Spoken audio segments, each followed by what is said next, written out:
Halo, selamat pagi. Bertemu kembali dengan saya Pak Tian. Kita sudah memasuki pembelajaran di minggu kedua atau pertemuan kedua.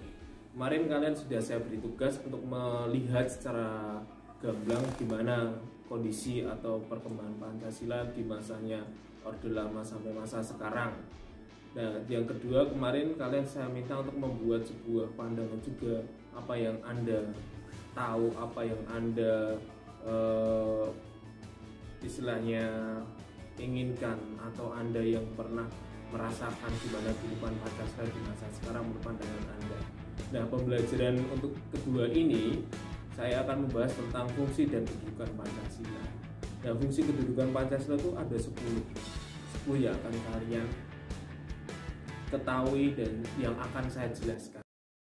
Oke, fungsi dan kedudukan Pancasila yang pertama adalah Pancasila sebagai dasar negara. Yang kedua adalah Pancasila satu-satunya asas dalam kehidupan berbangsa dan bernegara. Yang ketiga adalah Pancasila sebagai ideologi nasional. Yang keempat adalah Pancasila sebagai ideologi terbuka. Yang kelima adalah Pancasila sebagai pandangan hidup. Yang keenam adalah Pancasila sebagai kepribadian bangsa. Yang ketujuh adalah Pancasila sebagai sumber dari segala sumber hukum. Yang kedelapan adalah Pancasila sebagai perjanjian luhur. Yang kesembilan adalah Pancasila sebagai cita-cita dan tujuan bangsa Indonesia. Yang kesepuluh adalah Pancasila sebagai norma pembangunan. Oke, poin penjelasan pertama adalah Pancasila sebagai dasar negara.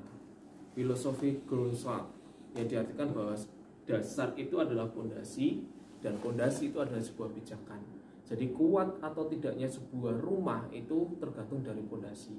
Maka Pancasila itu diibaratkan sebagai fondasi. Kuat tidaknya bangsa Indonesia atau negara Indonesia, gimana kita bisa mengenal Pancasila itu lebih baik dari di masa lalu atau di masa sekarang, atau bahkan kita hanya menghafalkan sila pertama sampai sila kelima tanpa harus mengamalkan.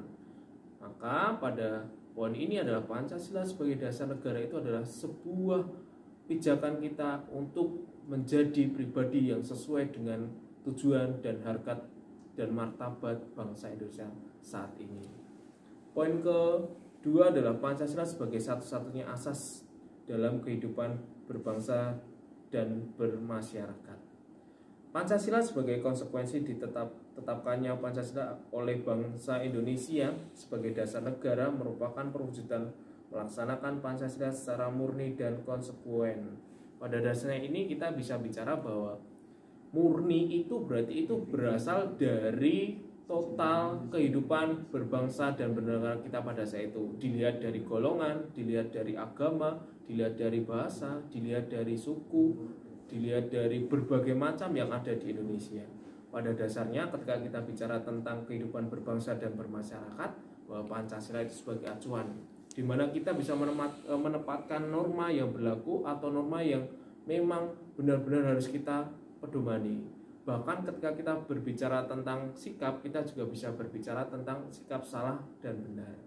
Nah, Pancasila juga menjadi fondasi mengatur penyelenggaraan pemerintahan negara, yaitu termuat pada TAP MPR nomor 3 MPR tahun 2000, yang diartikan bahwa Pancasila itu sebagai pengatur atau sebagai rel dalam kehidupan berbangsa dan bernegara. Poin selanjutnya adalah Pancasila sebagai ideologi nasional. Dengan kata lain, Pancasila sebagai ideologi nasional yang diartikan bahwa Pancasila sebagai sumber gagasan, ide, pemikiran yang dijunjung tinggi oleh suatu bangsa dan dijadikan pedoman hidup dalam seluruh gerak aktivitas bangsa secara nasional. Pada dasarnya segala semua kebijakan, segala semua tujuan yang dicanangkan oleh pemerintah Indonesia, baik masyarakatnya, baik pemerintahannya, baik aparatnya, itu semua harus menjunjung ideologi nasional, yaitu Pancasila. Dan kenapa Pancasila itu lahir? Yang jelas kalian pada tahu semua bahwa Pancasila itu lahir karena memang diambil dari segala macam unsur yang ada di Indonesia. Secara garis besar bahwa Pancasila itu adalah perwakilan kehidupan kita untuk menjalani kehidupan sebagai warga negara Indonesia. Poin yang kedua adalah Pancasila sebagai ideologi terbuka, yaitu suatu ideologi harus mampu menghadapi segala bentuk tantangan dan hambatan serta perkembangan dari dalam negeri maupun perkembangan luar negeri. Perlu kalian ketahui bahwa Pancasila itu sudah ada sejak tahun 1945 dan lahir pada tanggal 1 Juni 1945. Sampai sekarang pun itu masih menjadi tolak ukur bahwa kita itu harus mengamalkan namanya Pancasila. Kenapa kita harus mengamalkan? Karena Pancasila itu ideologi yang sangat-sangat luar biasa. Diambil dari semua ragam ideologi yang ada di Indonesia ataupun ada di dunia dan dijadikan satu sebagai ideologi Pancasila. Sebagai ideologi yang terbuka, sebagai ideologi yang bisa berkembang secara pesat, dan kalian ketahui di masa sekarang banyak tokoh-tokoh nasional itu yang berpendapat bahwa Pancasila itu adalah ideologi yang paling sempurna dari berbagai macam ideologi yang telah muncul di dunia ini. Oke. Poin selanjutnya, Pancasila sebagai sumber dari segala sumber hukum. Perlu kalian ketahui pada sidang PPKI pertama kita menyatakan bahwa sumber hukum kita adalah Undang-Undang Dasar 1945.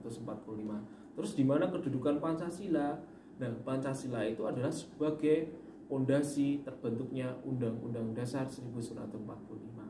Maka di poin yang ini dinyatakan bahwa Pancasila sumber dari segala sumber hukum. Karena apa? Dalam sila-sila yang ada di Pancasila itu adalah sumber dari pasal-pasal yang ada di Undang-Undang Dasar 1945. Bahkan norma-norma yang berlaku dalam kehidupan kita sehari-hari itu dasarnya adalah Pancasila. Poin yang kedua adalah Pancasila sebagai perjanjian luhur. Perlu kalian ketahui tanggal 29 Mei sampai 1 Juni itu adalah di mana para tokoh bangsa itu merencanakan apa yang disebut sebagai ideologi negara yang tepat. Dan saat itu ada 3 tokoh yang sangat terkenal sekali dengan gagasannya. Kalian pasti tahu juga ada Muhammad Yamin, ada Mr. Supomo, dan Insinyur Soekarno. Nah, di mana pada saat itu kita mempunyai perdebatan yang sangat luar biasa sekali antara golongan nasionalis dengan golongan agama yang menginginkan bahwa Pancasila itu harus sesuai dengan golongan mereka. Tapi pada akhirnya Soekarno pada tanggal 1 Juni 1945 dia menyatakan gagasannya itu sesuai dengan unsur-unsur yang ada di Indonesia. Maka Soekarno menyebutnya sebagai Pancasila atau 5 sila sebagai dasar ideologi bangsa negara kita. Nah, dari situ kita bisa menyimpulkan bahwa dari gagasan-gagasan, dari diskusi mereka, dari perdebatan mereka, dari keegoisan mereka, mereka semua melebur menjadi satu, menjadi bangsa Indonesia yang berhasil membuat sebuah ideologi yang sesuai dengan negara kita, yaitu Pancasila, termasuk dalam perjanjian luhur. Pancasila merupakan suatu konsensus bersama yang telah melalui kesepakatan dan perjanjian dari wakil rakyat Indonesia melalui sidang PPKI tanggal 18 Agustus 1945. Pada tanggal 18 Agustus itulah diresmikan Pancasila sebagai ideologi maupun dasar negara. Poin selanjutnya adalah Pancasila sebagai cita-cita dan tujuan bangsa Indonesia. Cita-cita kita ibaratkan keinginan kita, dan tujuan itu apa yang kalian inginkan ketika kalian bicara tentang tujuan hidup kalian. Nah, Pancasila itu adalah wujud dari cita-cita bangsa Indonesia. Pertama, kita ingin merdeka, kita ingin bersatu. Semua ada dalam konteksnya di sila-sila yang ada di Pancasila. Semua ingin kebebasan berpendapat, demokrasi, semua juga ada di Pancasila.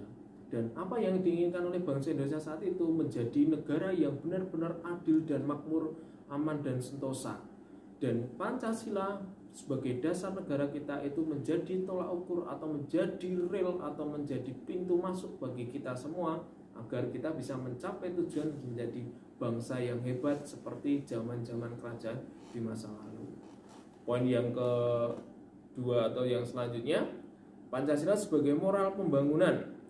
Pancasila dijadikan kerangka acuan tolak ukur parameter arah dan tujuan dari pembangunan. Perlu kalian ketahui negara Indonesia itu terbagi menjadi berapa waktu?